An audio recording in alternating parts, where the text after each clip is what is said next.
we have the 2025 Hall of Fame Semifinalists in the books.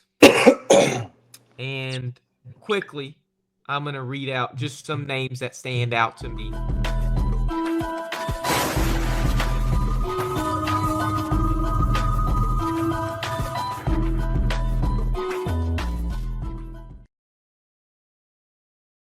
Eli Manning, perfect. Luke Kuechly, Steve Smith Sr., Earl Thomas is up there. Adam Vinatieri, Jared Allen, Terrell Suggs, Antonio Gates, Marshall Yonda, Reggie Wayne's on there.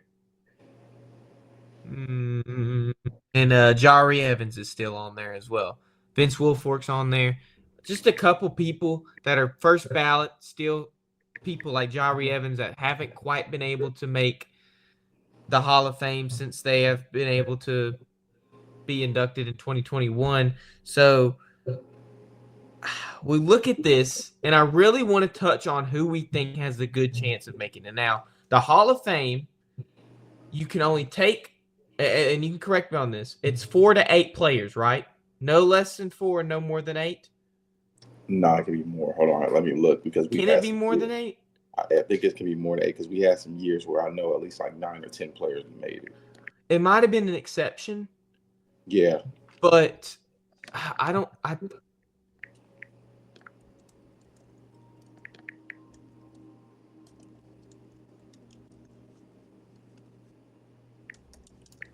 almost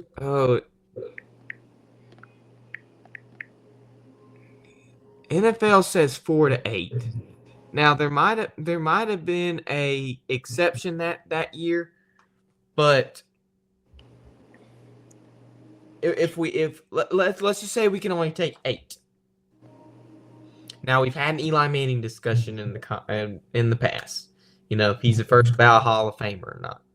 I really don't think his numbers are going to be a Hall of Famer, but he has beaten Brady twice in a Super Bowl, and his last name is Manning. So, what are the chances Eli Manning is a first ballot Hall of Famer? I think the reason if he'll make it, not just because he beat Brady twice. What's his last name? No, it's Manning, and they have him on the TV every Monday night. So it's like you on the TV every Monday night. I mean, I think if I had to pick my this is hard. If I had to pick, I think there are about 4 guys that are locks on defense. So that's why I said it may be 9. They may make a special edition or exception and make it 9. Who are our lock-ins? Because I'm almost certain. I say are defensively. My lock-ins are James Harrison, Luke Kuechly, Terrell Suggs, and Suggs and Vince Wilfork. Those are my lock-ins. Those are my lock-ins on defense. Offensively, this is hard because it's so many quality players on here on offense. Don't forget, there's a special teams player. Adam, but I don't think Adam. He's gonna be a lock. He's gonna be a lock. Only thing about that, Nate, is there are only 2 kickers in the Hall of Fame. Gary Anderson and who's the Saints kicker? The clubfoot kicker. Oh man, he's in the Hall of Fame. Yeah, he's in the Hall of Fame. They're the only 2, I think. Okay. So what are the chances another kicker? Obviously, it's as great good as Adam Vinatieri. Yeah, Adam Vinatieri is going to make it. He's going to make it. On the offensive side, you have the likes of Eli Manning, Fred Taylor, Fred Taylor, running back, Ricky Watters. You think Fred Taylor's your lock-in? I'm just going through the names. Okay.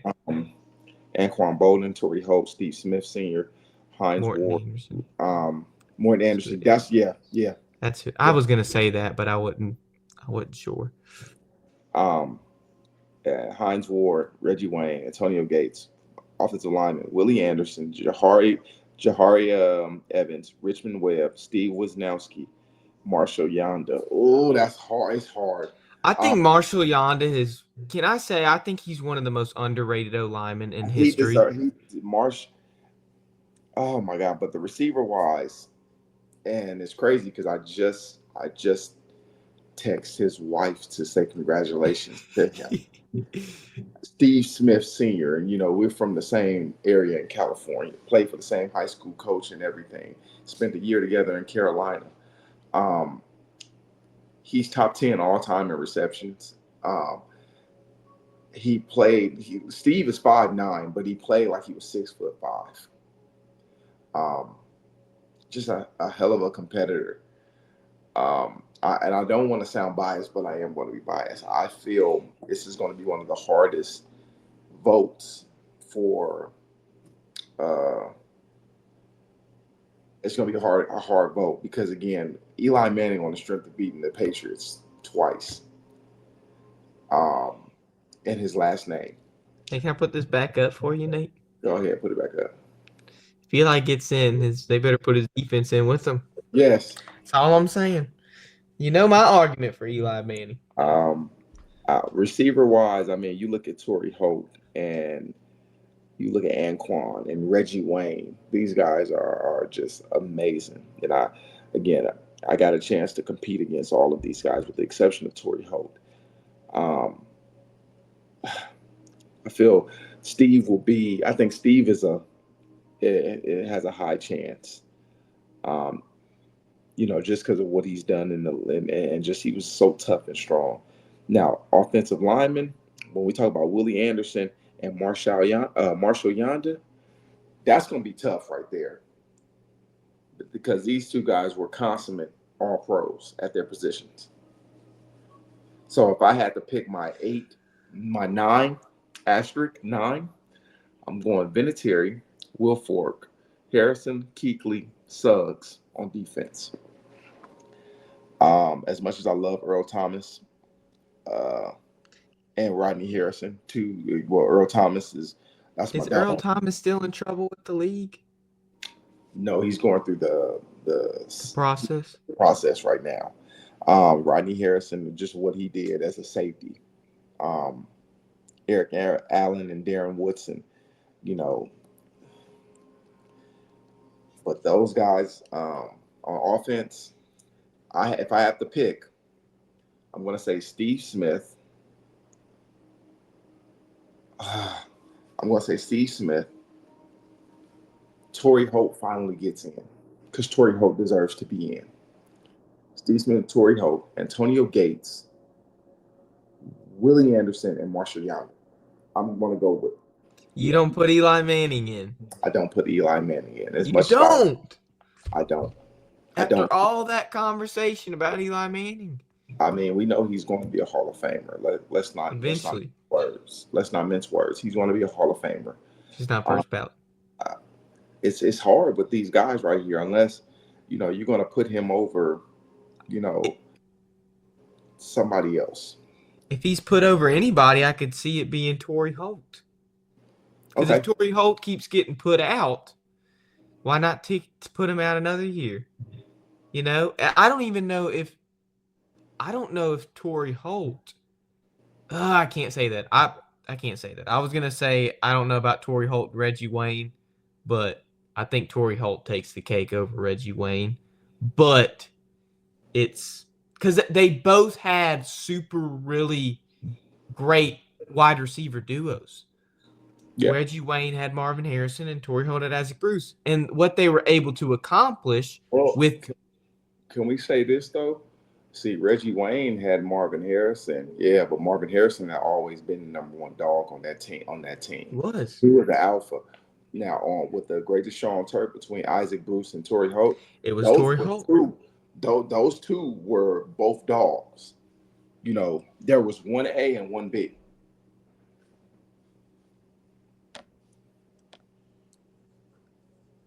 I don't know if there is a limit, Rob, because I don't know. I feel like Hines Ward has been on this list 20 times. I've been on it 20 times. Not really, but I feel like Hines Ward has been considered for a while. I mean, there's probably still people. I mean, It's still people that like. There's got to be still people. I remember watching it from a couple years back, and there were dudes in like the leather cap times getting put in the Hall of Fame. I don't think there's a limit. I don't. There probably isn't a limit. It has everything to do with competition. Obviously, you can only put a couple players in. They're not going to put somebody wearing a leather cap in 1936 over somebody like Torrey Holt in. Right. I mean, they put Devin Hester in last year, which leads me to believe Adam Vinatieri will probably get in. Yeah. Because Adam Vinatieri was the greatest kicker of all time when he retired. Justin Tucker is probably there now, if I had to guess. But Nate, I want to agree with your defense. I think you have a really good defense. James Harrison was probably the one that was I was picking back and forth from. Kuechly, Suggs. Kuechly's he's a first ballot. Luke is a first ballot. I'm talking about a very much so. He is it's the identical situation as Patrick Willis. Walk away from the game earlier than expected, but walk away at the game when you're at the peak peak of your position. The number one, a unanimous number one at your position. I'm talking about, I think, a 7-year, 6-time All-Pro first team, 7-time Pro Bowler, 2-time one-time Defensive Player of the Year. We got to give Luke Kuechly his flowers because he earned it. Oh, you don't have to tell me nothing about Luke Kuechly because I can remember. Like I play him 2 times a year. I can like remember the onslaught he caused playing against him. I mean, shoot, you say Drew was throwing slants his whole 2019 season. He wasn't throwing slants with Luke Kuechly on the field. I'll tell you that. Drew Brees wasn't throwing any slants with Luke Kuechly in the middle of that field. I'll assure you that. But he's got. I think Kuechly's probably the best defensive player on here. If I had to guess, I don't think anyone else has won a Defensive Player of the Year. And when you win All Pros and you're the best at your position, who won it? Who else won it? Sizzle and James Harrison have both won. James Harrison won it. That's why I have to put James Harrison up there. James Harrison and Terrell Suggs have both won it. Okay, I didn't know that. If I'm not mistaken, Terrell Suggs may have won it twice. I'm gonna look right now. But I'm not gonna your defense is probably spot on, Nate. There is not a single player on here I would replace. Offensively, it's a toss up. If I were the board to vote for who gets in, I'm not voting Eli Manning on offense, Nate. His numbers just aren't. I mean, you just had Peyton Manning get inducted. You'll have Tom Brady in the next couple of years, Drew Brees in the next couple of years. Eli Manning's numbers don't compare to a lot of Hall of Famers. I wish I could pull the stat up for you because I was actually thinking about it, but I just forgot to totally look it up. If you look at the Hall of Famers now in the NFL, I mean, you have guys like Kurt Warner, who's won the MVP twice. I mean, you have guys that have actually been the best in their position, and Eli Manning's never done that. So to put somebody in the Hall of Fame who's never been the best at their position the entire time they played is kind of hard for me to put them in the Hall of Fame. That's right. And stand with other players who were the best at their position when they played. You got a point. Are they still trying to get Plunkett in? Yeah, they are. Yeah, they are. But sorry, I didn't mean to interrupt you. You can continue. No, I think about that because it's a lot of guys that they're still trying to get in. And that's what I'm saying. Why put somebody in that was never the best at their position? Sure, his last name's Manning. Sure, he beat Tom Brady twice in the Super Bowl. I mean, his defense was a huge testament to it, but you've never been the best. You haven't been top 3. I don't even want to say he's been top 3 in the quarterback position his whole career. The whole time he played. I can't put him in. I cannot put him in. You know what you say, Nate. Men lie, women lie, numbers don't. And Eli Manning's numbers don't add up. No, they don't.